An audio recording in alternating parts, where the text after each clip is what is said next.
The 2022 NHL Draft is in the books. You know what that means. We got to pick a winner and we got to pick some losers. Welcome back, hockey fans. Welcome in if this is your first time to the channel. I'm Josh. This is the Hockey Flow, and today it's Friday, July 8th, 2022. That's right, the NHL Draft is in the books. Another successful couple days. Hopefully you're happy with who your team picked, but we're going to get to a big article deep dive. We got ESPN.com's winners and losers. We got to react to those, see if we agree with them, all on Today in Hockey. But first and foremost, we got to get to Today in Hockey history. Then we got a couple of headlines, had to be picky with those. Then we can get into our article deep dive, but without further ado, let's get right into it, shall we? Oh, and before I forget, if you do enjoy the content, go ahead, like the video. And if you love hockey, go ahead, subscribe to the channel. We're going to be bringing you videos every day. You want to make sure you never miss a beat. But all right, Today in Hockey history. On this date, July 8th in 1995, the Ottawa Senators draft Brian Berard first overall. He would never play for the team. That's right, he demanded a trade, said he was never going to play for him, and the rest is history.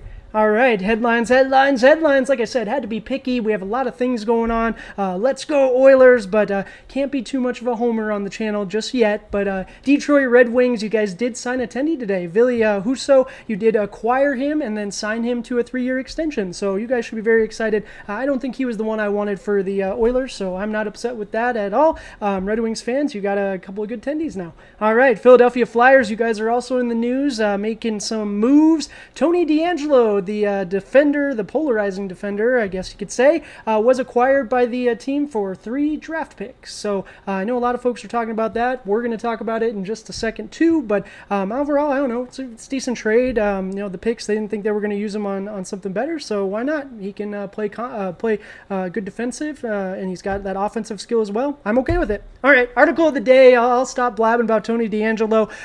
We're doing a deep dive on Kristen, Shilton, and Greg Wyshnski's winners and losers of the 2022 NHL Draft. Seattle Kraken, Slovakia, Bruce Boudreau.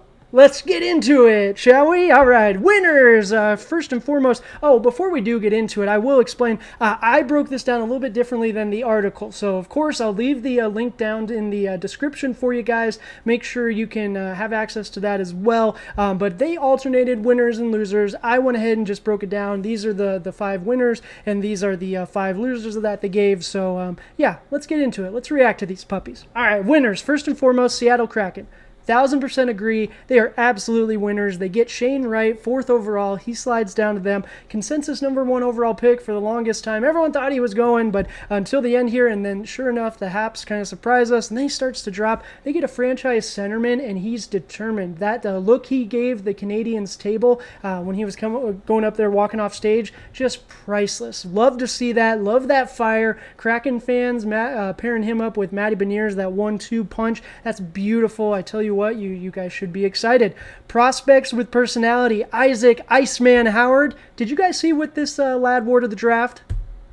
Oh my gosh, are you kidding me? That's a white suit and a blue turtleneck, and he did get drafted by the right team. Good color combination. Went to the Lightning, was at 31 overall. But boy, he's got the confidence to match that outfit. Overall, I'm a win. Voice your personality, have a voice. Get it out there. You want to wear something crazy? Wear something crazy. I love it. So I agree. Absolutely, this is a win.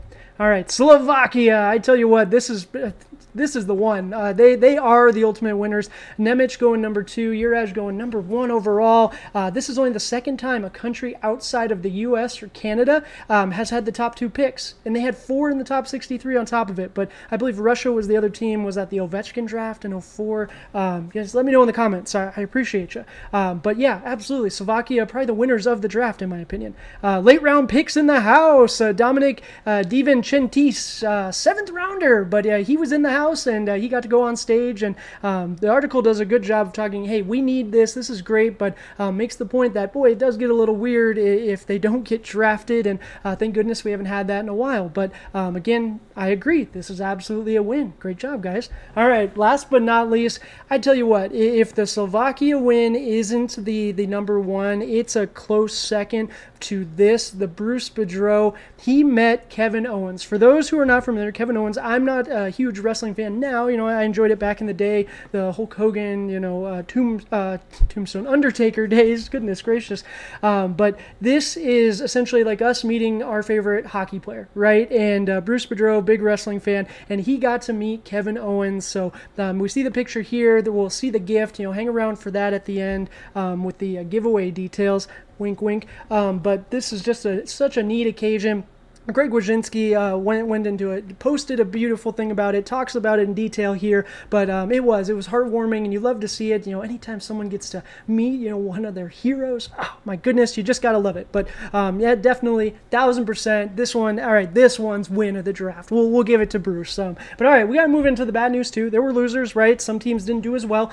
First and foremost, the Kristen and Greg make this point. The Chicago Blackhawks, what are they doing? The return for DeBrincat, 3 draft picks, guys, you could have done better for that. In the 7th overall, man, essentially you're saying we're not going to get into it too much. The article does a great job of that, but I agree they have not done too well. They brought in Mrazek, the Leafs could shed some salary and they got a first-round pick in return, but sure, Mrazek might come to form this season, have a great season, and they've got their starting Tendy, but still they could have done better for that. But 31 NHL teams fashion sense. So I'm not sure if you guys saw it, but the Coyotes matching suits. They wore bright blue matching suits, and their liners on the inside were like that cream with Coyote logos. It was so cool. I am all for it too. The article points out that they're not the losers. It's 31 other teams that aren't doing this. Like, this is an opportunity for them to be united. The Coyotes GM did say this is going to be the trend. So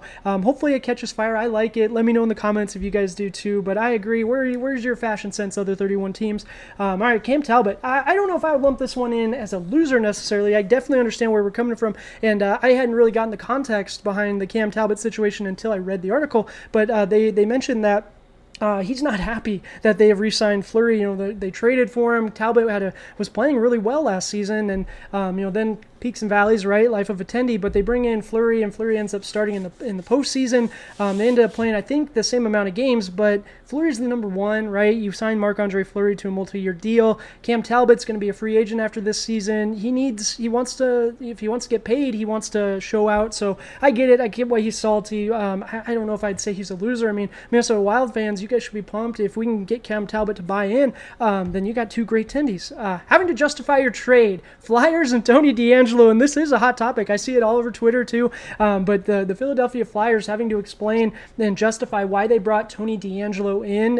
It's 3 draft picks, right? Like anyone else of this talent level, without the baggage, without the off the ice stuff, I mean, even on the ice stuff, goodness gracious, this is a steal. But because of those issues, it becomes a talking point. So Flyers, where are we going this season? Again, I love the draft pick of Cutter. That was a great pick, but kind of just, odd. Where are you going, right? They got a lot of money. I think it was like $10 million tied up between him and Ristolainen. So kind of crazy. But teams that didn't get on the goalie carousel, options are thin. So they don't call this one out particular, but let's go Oilers. We need a Tendy. Mike Smith going to be on long-term injured reserve. Mikko Koskinen heading back to, let's see, where he goes, Sweden? Let me know in the comments. Either Sweden or Switzerland. I always forget. But we need a Tendy, right? We only have a couple options, free agent options. Darcy Kemper, Soupy. I would love to see Soupy come to the Oilers. Darcy Kemper, I wouldn't mind that either. I know Ken Holland was a big fan, but kind of depends on the price tag, right? Like, we don't want to overpay for one of these guys too. If you're going to overpay,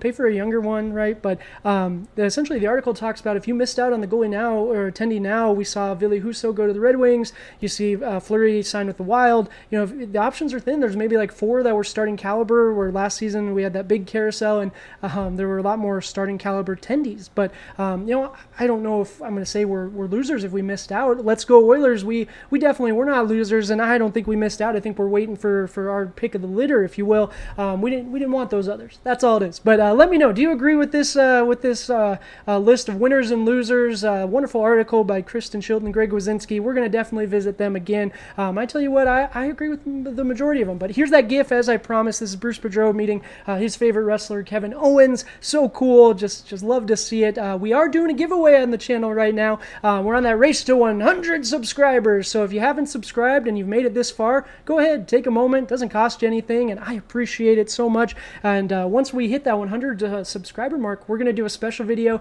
let you know what you need to do to be eligible. Maybe involves these gifts, commenting, wink, wink.